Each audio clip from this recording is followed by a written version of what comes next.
A very good morning to all of you once again. I hope you all are doing great at home and taking good care of yourself and your family members too.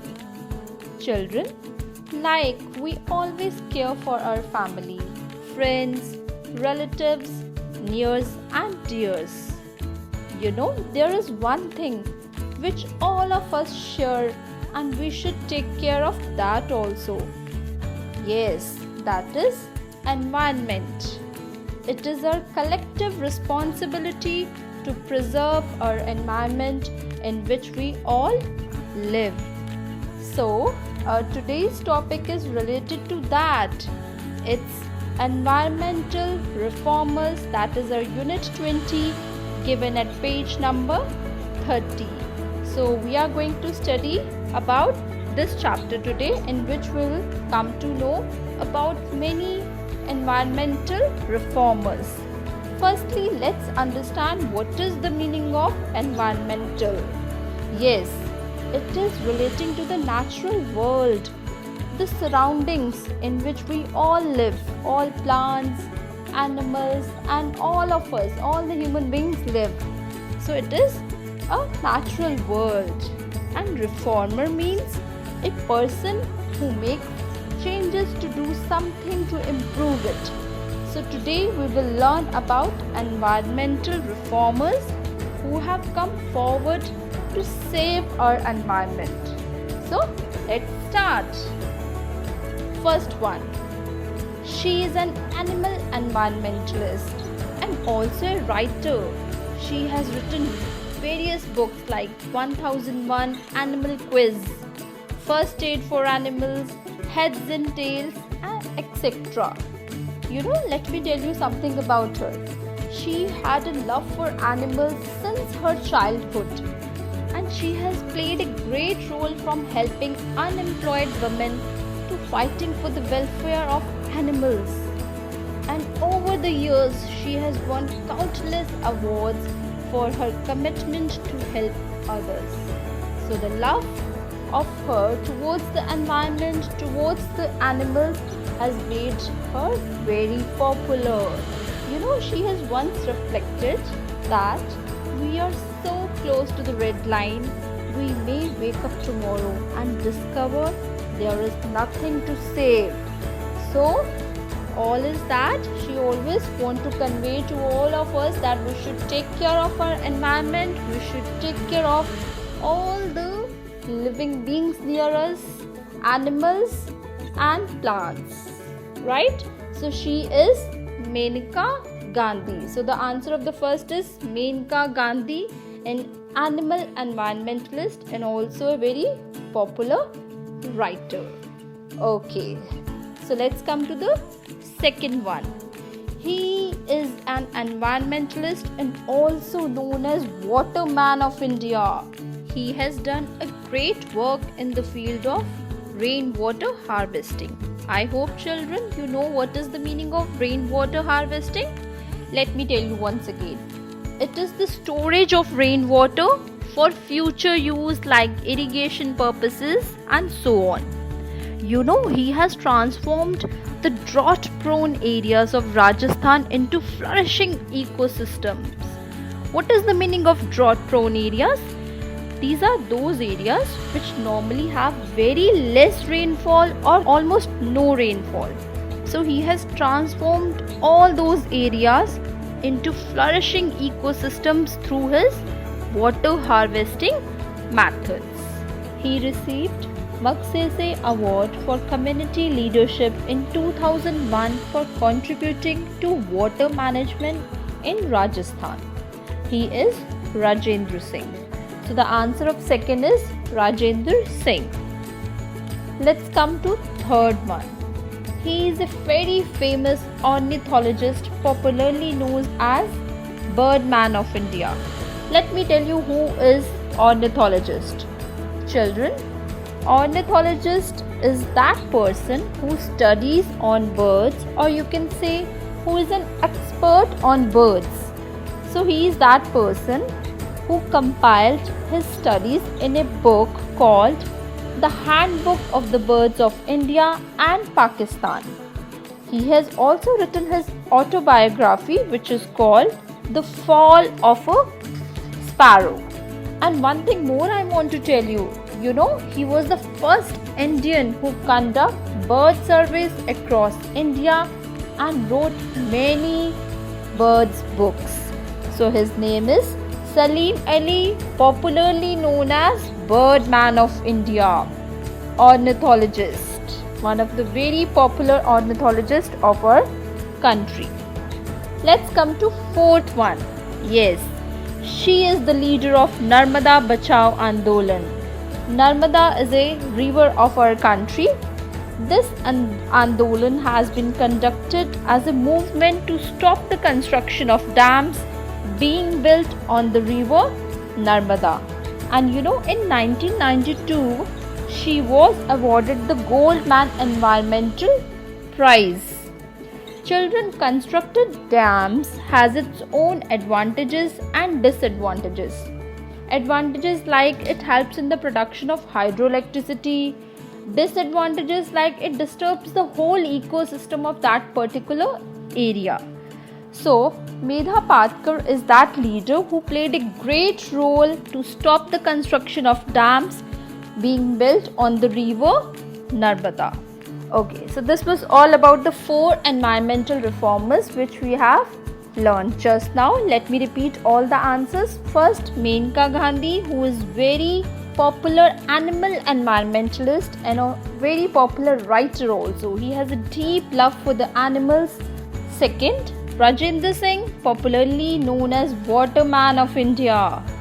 Third, Salim Ali, who is popularly known as Birdman of India. And the fourth one, Medha Patkar, who played a great role in a movement called Narmada Bachao Andolan to stop the construction of dams being built on the river Narmada. So this was the 4 environmental reformers which we have just read. Okay children, so there is one fact file which is written at the bottom of the page. Let me read this first, then I will explain you. The Chipko movement, started by Sundarlal Bahuguna, which means the hugging movement, was started to protect the trees. The people literally hugged the trees by putting their arms around the tree trunks to save them being cut. As you can see, there is a picture given at the bottom of the page which clearly shows how the people were being motivated to protect all the trees, all the forests. So Sundarlal Bahuguna played a great role and he spent his whole life in educating the villagers to protest against the destruction of the forests. So the name is also given like this, Chipko movement, which is also called hugging movement, in which the people were hugging the trees to protect them from being cut, because they all were in favor of saving their trees, saving their environment. So I hope children you all have enjoyed this chapter thoroughly. So this was about lesson number 20. Now we are going to read lesson 21, United Nations. The United Nations is an international organization responsible for maintaining international peace and security. It was established on 24 October 1945 and its headquarters are in New York. Let me tell you when it started, why it started, and what is the history behind the United Nations. Children, after World War I and World War II, millions of people were killed. There was a massive destruction and loss of life and property. Many cities were turned into ashes.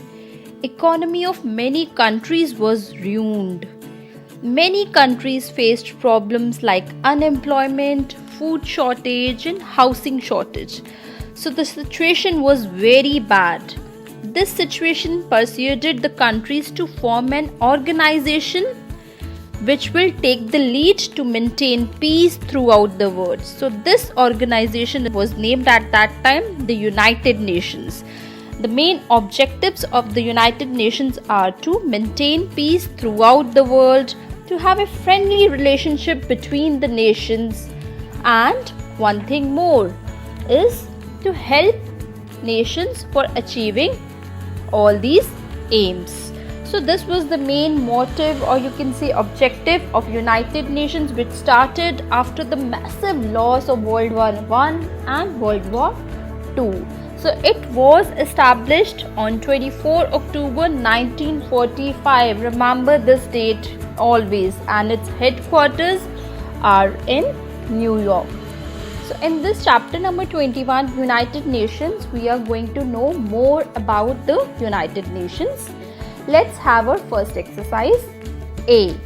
Write the correct answer in the blanks choosing from the given box. So we are given a box here in which there are different options. So you have to find out which option is for a particular blank.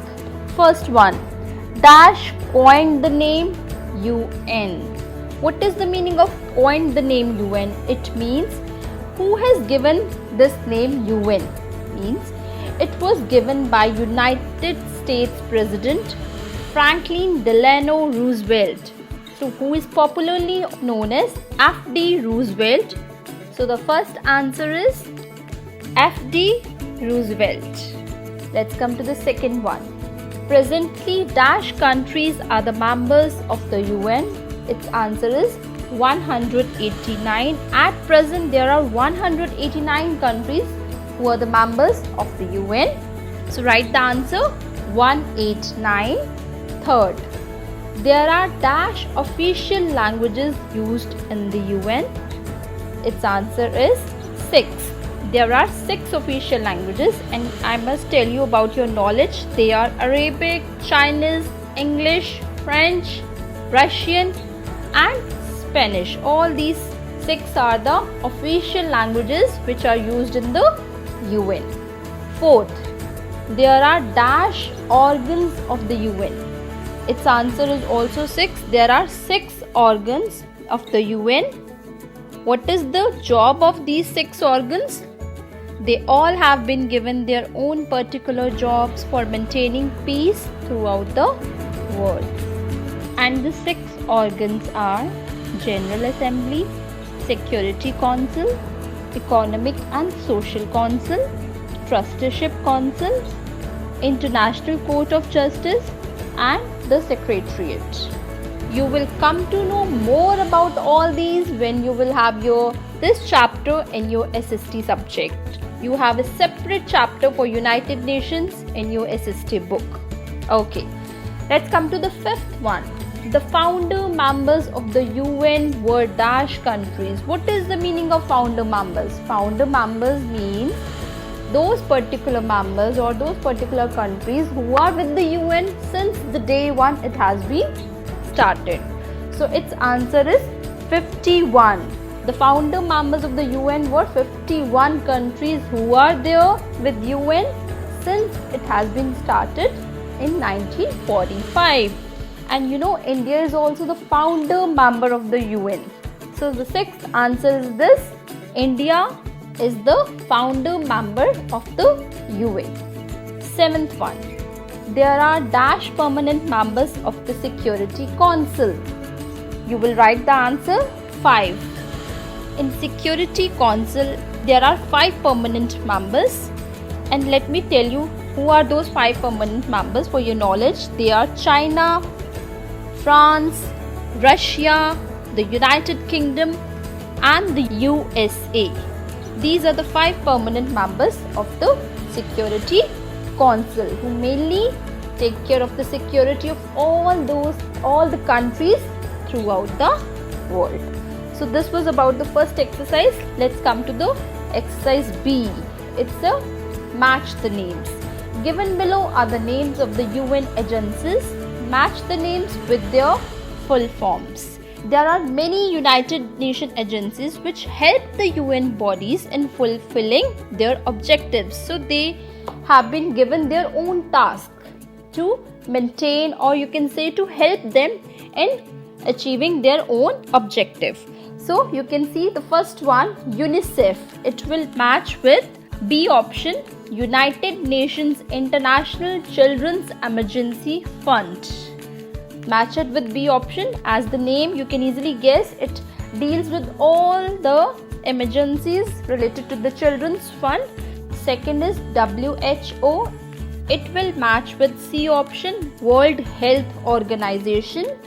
Right now also you must have heard about WHO many times, because it used to tell us about everything, what are the precautions which we have to follow during corona and all those measures. Okay, third one, UNESCO. It will match with D option, United Nations Educational, Scientific and Cultural Organization, option D. Fourth, ILO. It will match with E, International Labour Organization. And the last one, FAO. It will match with option A, Food and Agriculture Organization. Let me repeat. First one will match with B option. Second, WHO will match with C option. Third one, UNESCO will match with D. Fourth, ILO will match with E option. And the last, FAO, Food and Agricultural Organization, will match with A option. So this was all about United Nations. Read both the chapters thoroughly, understand them, and in the next class we will have our next chapter. Till then, take care. Goodbye.